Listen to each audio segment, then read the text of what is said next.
Assalamualaikum warahmatullahi wabarakatuh.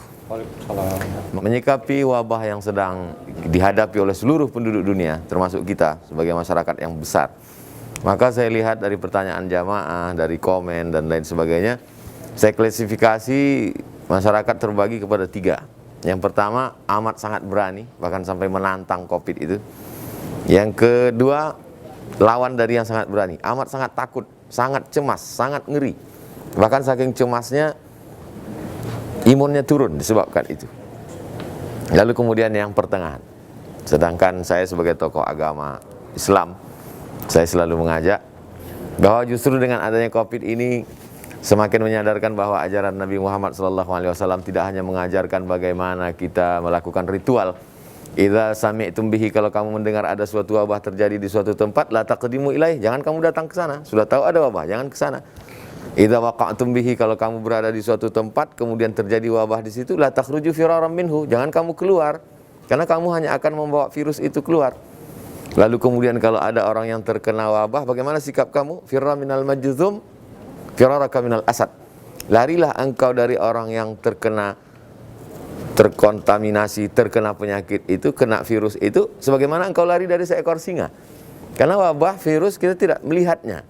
Lalu kemudian ada orang yang tidak mengerti, lalu diumpamakan Nabi seperti seekor singa. Kalau kamu lari dari singa, begitu juga kamu lari dari virus. 14 abad yang lalu. Inilah yang sekarang kita kenal dengan PSBB, bahwa lalu kemudian kita diawasi, kemudian dijaga.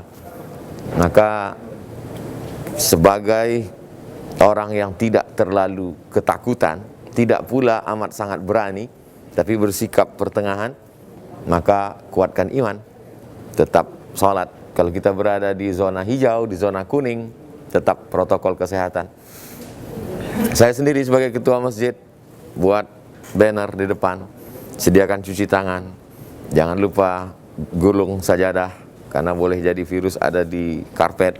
Lalu kemudian kalau tidak nyaman bawa sendiri dari rumah, yakinkan bersih. Yang ada gejala-gejala penyakit jangan dulu datang. Toh masalah soft bisa dibuat tidak rapat. Karena Al-Azhar sendiri sebagai lembaga pendidikan Islam tertua terbesar di dunia menunjukkan bagaimana cara sholat malam selama tarawih 2020 diperlihatkan. Ini menunjukkan ulama Al-Azhar Mesir tidak hanya mengeluarkan fatwa bahwa sholat berjamaah dengan shaf terpisah itu sah, tapi melihatkan langsung live acara dari Masjid Al-Azhar Kairo. Ini loh bahwa sholat berjarak itu artinya apa? Kita tidak terhalang untuk melakukan ibadah, tetap dengan protokol kesehatan, hand sanitizer, cuci tangan, pakai masker, lalu kemudian berjarak, tidak bersalaman, dan yang paling penting adalah kekuatan kita, hubungan dengan Allah Subhanahu wa taala, keyakinan, kekuatan. Kalau imannya kuat, imunnya juga bangkit, maka insya Allah ada 3 yang perlu kita jaga waspada. Orang-orang, anak-anak kecil yang lemah, kemudian orang-orang usia tua yang memang imun mereka lemah, dan orang-orang yang punya penyakit dari mulai diabetes, kemudian jantung, sampai paru, dan lain sebagainya yang amat sangat rentan. Oleh sebab itu, bahwa wabah ini sudah terjadi, ya. Pandemi ini sedang berada di tengah kita, iya. Siapa yang tahu akan berakhir, wallahu a'lam bishawab. Tapi kita diciptakan Allah Ta'ala makhluk yang cerdas, diberikan akal untuk mencerna itu semua, untuk berpikir. Kita yang merasa diri kita sudah selamat belum cukup. Kenapa? Karena kalau kita saja yang selamat, kita belum menyelamatkan orang lain, maka sesungguhnya orang lain juga pasti akan menularkan, membuat itu tersebar kepada kita juga pada akhirnya akan menjadi korban.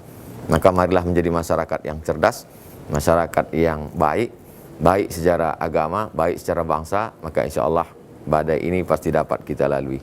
Terima kasih. Assalamualaikum warahmatullahi wabarakatuh. Waalaikumsalam warahmatullahi wabarakatuh.